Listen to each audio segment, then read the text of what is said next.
This is WYMT Mountain Sports, your home for the Kentucky Wildcats and local high school sports. A lot of people throughout the season have chimed in on what John Calipari and Kentucky has been able to do up to this point. 31-0, an undefeated regular season, players returning instead of going pro, you name it. What Cal says is the most important thing to him is the fact that every player has bought into the concept of sacrificing individual accolades for the betterment of the team. I would tell you that what these kids have accomplished, and as young as they are, and it's not winning every game, it's that they shared. You got Andrew and Aaron. I didn't start them in the second half because I never do. And think about that. You know how good those two are?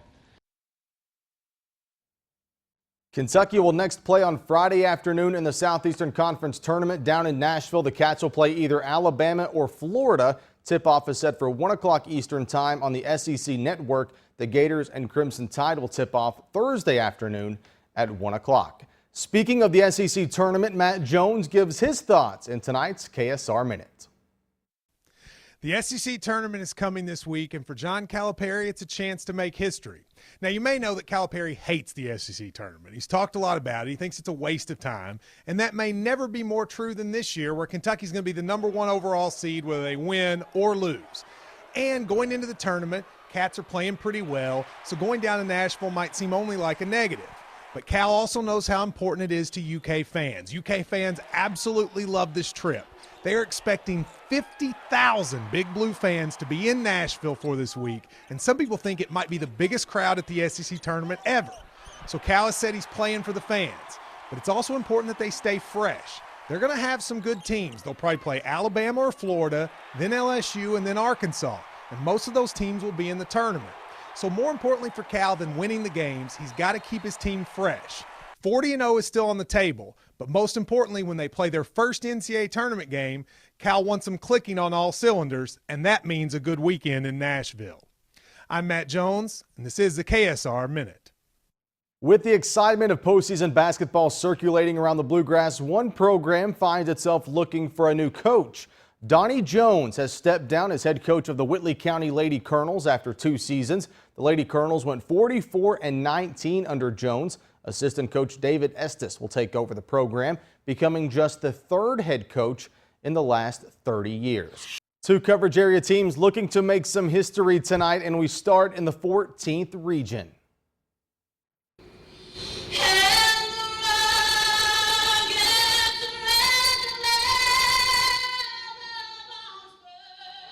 Cameron Justice and Knott Central going for a 4-peat in Region 14, taking on Braxton Beverly and the Perry Central Commodores. First quarter, Matt Turner going backdoor. Layup is good. 4.5 seconds to go in the first quarter. Perry up 2. Beverly got to get a shot off. He does. Count it. Commodores take a 5-point lead into the second quarter. To the second quarter we go. Knott down 3. Justice ties it with a triple. And then the story of the night, Chance Cornett came out and balled. Off the miss, the one-handed putback. Now he's on the break. Easy layup for number 25. Knott, though, just up 2 at halftime to the second half.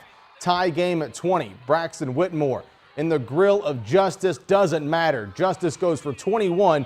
Patriots take a 3-point lead, and they never looked back. Cornett again, 15 points, 7 boards.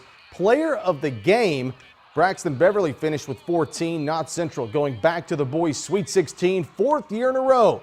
53-31, the final score. I was just feeling good. My teammates stood behind me, trying to pump me up, so I fed off of it and just had a good game. That's awful. Rewarding for these kids, they played hard and anybody here, it's tough to be #1 in the region all year and then still come out, especially after you've been 3 years in a row. These kids, I'm tickled death with. I love them death. Kyle Gullett and Braxton Blair trying for the 4-peat in the 15th region. Johnson Central versus Lawrence County. Pick it up late third. Brandon Richardson chucking from deep. 3-ball pulls the Bulldogs to within 9. UPike top play contender in the 4th. How about this play from Timmy to Robert? The Dalton connection for the one-handed alley-oop slam. Lawrence down 7, back the other way. Braxton Blair on the run to Dalton Adkins, gets the bucket and the foul. Golden Eagles up 6 with 4:10 to play. Lawrence trying to stay close. Richardson from downtown Louisa. Are you kidding? Bulldogs back within striking distance, but when Johnson Central needed a play, Blair delivered. The most valuable player of the tournament coming through time and time again, and Johnson Central makes it 4 straight trips to Rupp Arena. The final score from Pikeville, Golden Eagles 67, Lawrence County 60.